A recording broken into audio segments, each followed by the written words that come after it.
Hi, I'm Anna, and my life took an unexpected turn 5 years into my marriage with Paul.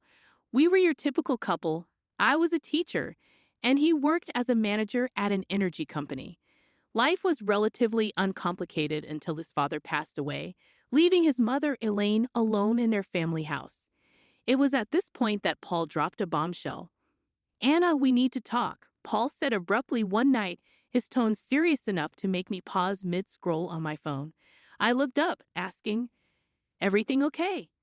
He took a deep breath. "It's about Mom. She's alone in that old house since Dad passed. I think we should move in with her." I felt my stomach drop. Move in with Elaine? You know Elaine and I barely get along. He leaned against the kitchen counter, his expression firm. "I know, but she's my mom, and she's struggling. Plus, we're just burning money on this rented apartment." I sighed, running a hand through my hair. "But this is our space, our home. Moving in with your mom, it's a whole different ballgame." Paul's voice took on a pleading edge. "Please, Anna, it's not just about the space. It's about family. Mom needs us." Feeling cornered, I bit my lip. "Your mom needs us, or you need your mom." "That's not fair, Anna. It's not like I'm asking you to live in a dump. It's a huge house, plenty of room for all of us," he argued. Crossing my arms, I felt the tension rise.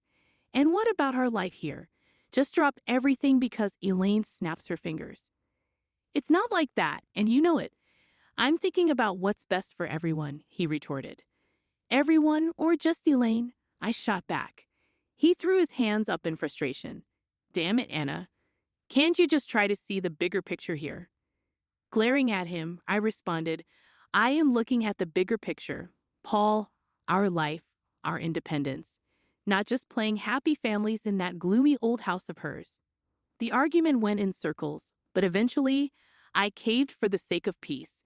Moving day arrived, and it was as uncomfortable as I had imagined. Elaine's house was an imposing old structure with echoing rooms and a constant chill in the air. Elaine greeted us with a stiff smile, saying, "Welcome to my home. I expect you to respect my ways." I forced a smile, trying to keep the peace. "Of course, Elaine. We appreciate you letting us stay." However, living with Elaine was akin to living with a hawk. She had a comment for everything, from the way dishes were put away to how the plants were watered. It was relentless. One night, after a particularly harsh critique on my cooking, I exploded to Paul in our room. "I can't do a damn thing right for your mother. It's like living with a drill sergeant."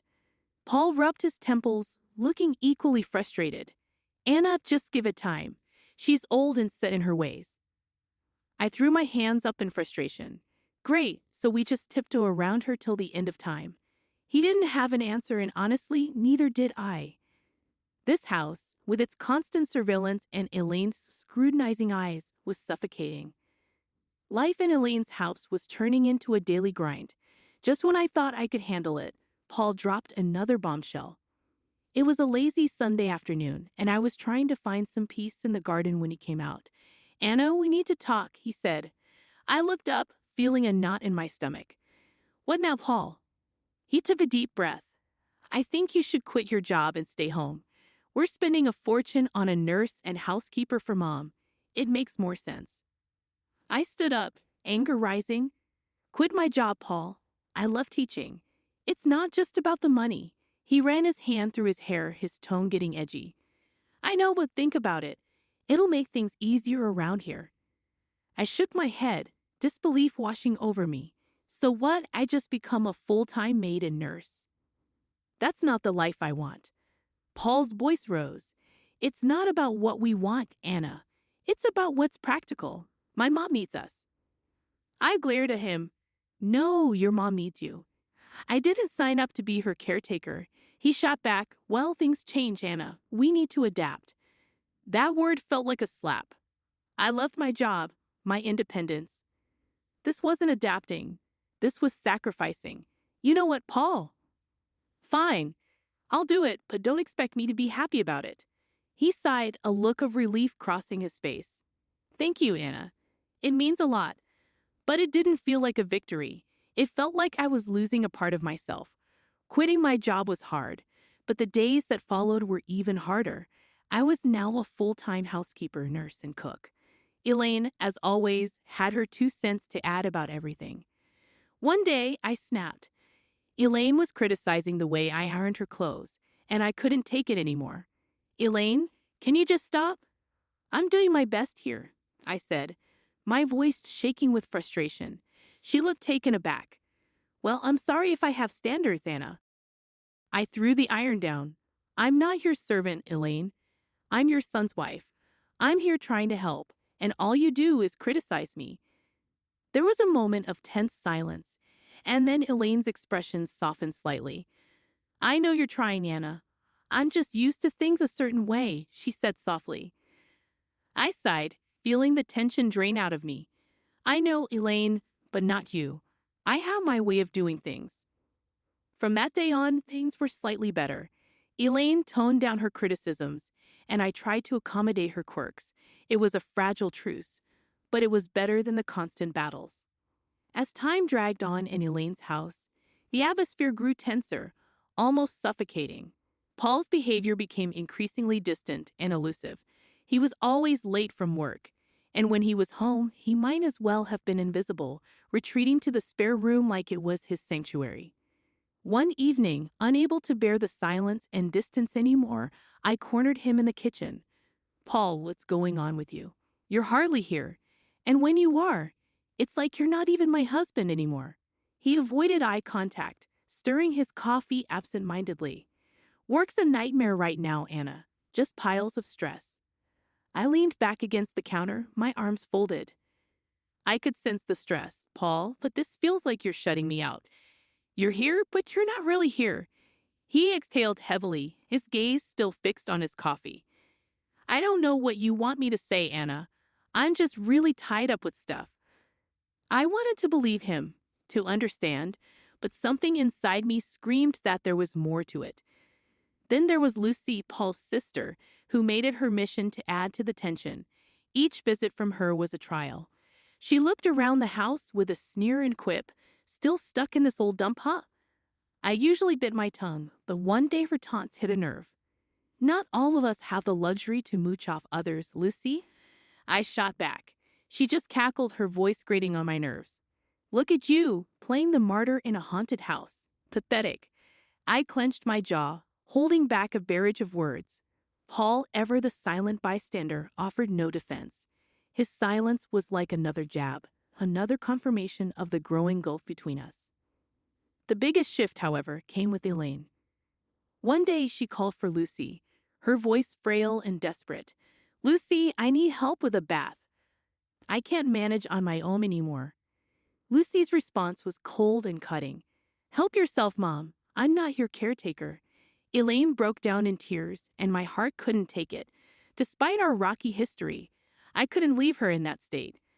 I assisted her with the bath, and something changed between us that day.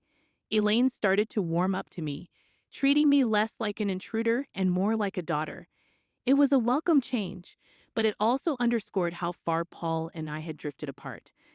The house felt colder, emptier. Despite Elaine's newfound warmth towards me, the walls seemed to echo with the growing silence between Paul and me, a chasm that widened with each passing day. Paul's late nights at work became a norm, and our conversations turned into mere whispers of their former selves. During one of these fleeting interactions, Paul dropped a new piece of news. Anna, I got an apartment near work, he said nonchalantly. I almost dropped the dish I was cleaning. An apartment? Why on earth would you need that? He leaned against the doorframe, avoiding my gaze. It's just practical, Anna. Saves me the commute, especially with the late nights. I felt a surge of anger and confusion. And you just decided this without talking to me? What are we, roommates now? He shrugged, his indifference cutting deep. I thought you'd be happy, less stress about me coming home late. I shook my head in disbelief. Happy, Paul? This feels like you're living a double life. What's next? You'll tell me you have a second family? He sighed, rubbing his forehead. Don't be dramatic, Anna. It's not like that. I wanted to push further, to break through his nonchalant facade, but I knew it was futile. The conversation ended there, as did many of our conversations those days. The true shock came a few days later in a candid conversation with Elaine. We were in the living room, sharing a rare moment of calm, when she suddenly said, "You know, Paul didn't buy that apartment with his money." I looked at her, puzzled. "What do you mean?" She hesitated, then continued, "He used my savings. He said it was an investment, and he even put it in my name." I felt my heart sink. "He's been using your money, and you're okay with this?" Elaine shrugged, a sad look in her eyes. "I couldn't say no. He's my son. But I thought you should know." I was speechless. Paul's secret apartment was one thing, but using his mother's savings under the guise of an investment felt like the man I married was slipping away, replaced by this stranger with secrets and lies. A few days later, I confronted Paul about it. "Paul, why didn't you tell me the apartment was bought with your mom's money?" He was unapologetic, almost defiant. "Because I knew you'd react like this. It's an investment, Anna. It's not a big deal." I couldn't believe his audacity. "Not a big deal. You're gambling with your mom's savings and keeping it from me. What else are you hiding?" He turned away, ending the conversation with a dismissive wave. "You wouldn't understand, Anna. It's business." Business. That word felt like a chasm between us, an excuse for everything that was going wrong in our marriage. Living in Elaine's old, dreary house was taking its toll on me. The walls, once probably vibrant, now echoed a somber tone, and every creaking floorboard seemed to whisper secrets. One day, I just couldn't take it anymore. "Elaine, have you ever thought about renovating the house?" I asked her over breakfast. It could use some freshening up. Elaine looked up from her tea, surprised. "Renovate? I haven't thought about it in years. It's such a big task." I nodded, feeling a spark of enthusiasm. "I know, but it could really brighten up the place. Maybe just start with a new coat of paint or some new wallpaper." Elaine considered it for a moment. "Well, I suppose it wouldn't hurt to bring some new life into this old house. But are you sure you're up for it?" I smiled, eager for a project. "Absolutely. It'll be a good change." And so it began. I threw myself into the renovation, painting walls, choosing wallpapers, and even attempting to restore some of the old furniture. It was hard work, but it felt good, like I was breathing life back into the house and, in a way, into myself. One day, while I was up to my elbows in paint, Paul walked in. He looked around, his expression one of shock and disbelief. "What the hell, Anna? What are you doing to my mom's house?" I stood up, wiping the sweat from my brow. "I'm renovating, Paul, like I told Elaine. It's time this place got a little love and care." Paul's face reddened. "You had no right to start changing things without asking me. This is my family home, not some DIY project." I felt my temper rise. "Your home? When was the last time you even cared about this place, Paul? I'm doing something good here." He took a step closer, his voice rising. "You're overstepping, Anna. You always do this. Try to control and push everyone else aside." I stared at him incredulously. "Take control, Paul. I'm trying to make this gloomy place livable. Maybe if you spent more time here, you'd see that." Before Paul could retort, Elaine walked in. "What's all this noise about?" Paul turned to her. "Mom, did you know about this? About her changing the house?" Elaine looked from me to Paul, then back again. "Yes, I did, and I'm glad she's doing it. This house needed a change, and Anna's doing a wonderful job." Paul looked like he'd been slapped. "But it's our family home," he protested. Elaine cut him off, her tone firm. "It's my home, Paul, and I want this. Anna has every right to do what she's doing." Paul stormed out of the room, leaving me and Elaine in an awkward silence. I felt a mix of victory and sadness as the house underwent transformation, but the gap between Paul and me seemed to grow wider. The day Elaine suffered a stroke, our world turned upside down. I was there, witnessing her sudden decline, her words slurring, her body weakening. Panic gripped me as I called for help, my voice quivering with fear. In the hospital, the grim reality set in. Elaine needed constant care. I looked to Paul for support, but he was distant, his eyes void of concern. "Anna, I can't deal with this." "I have enough on my plate," he said, his voice cold. I was stunned. "You can't deal with this, Paul." She's your mother. He shrugged, his response cutting like a knife. Yeah, and she's been a burden for years. This is just the cherry on top. I couldn't hide my disgust. She's not a burden, Paul. She's family. She needs us. His laugh was bitter. Us? No, Anna. She needs you. I've got other things to handle. I was left speechless, my respect for him sinking. I took it upon myself to care for Elaine. It was hard watching the once strong woman confined to a bed, dependent for every little thing. As I became Elaine's primary caregiver, Paul's visits grew rarer and his indifference more apparent. His visits were short, his conversations with Elaine brief and superficial. Then Lucy came. I overheard them in the living room, their words like venom. We should start thinking about the will, dividing the assets, Lucy said, her voice devoid of any emotion. I burst into the room, fury coursing through my veins. How can you be so heartless, discussing her will right in front of her? She's still here. Lucy smirked, her words sharp. Oh, look who's talking, the saintly daughter-in-law. This is our family's matter. Stay out of it. Paul chimed in, his voice laced with cynicism. Anna, just drop it. It's practical to plan these things. No use pretending she's going to bounce back. I was aghast at his cruelty. Practical? She's your mother, Paul. How can you be so callous? He shrugged his reply, cold and detached. Likes callous, Anna. Better get used to it. I turned away, my heart heavy with disgust. The following weeks, I devoted myself to Elaine's recovery, and to my surprise, she showed signs of improvement. Her fingers twitched, her speech cleared, and she even managed a few steps. It was a miracle to me, but a nuisance to Paul and Lucy. Their true colors were now vividly clear. Their mother's plight was nothing more than an inconvenience, a hurdle in their path of inheritance. The betrayal stung deep, not just as a daughter-in-law, but as a human being. Life had settled into a grim routine. Elaine's health was a constant roller coaster, with small victories overshadowed by the looming fear of the worst. Then it happened, another stroke, this time more severe. The call from the hospital felt like a punch to the gut. Elaine didn't make it.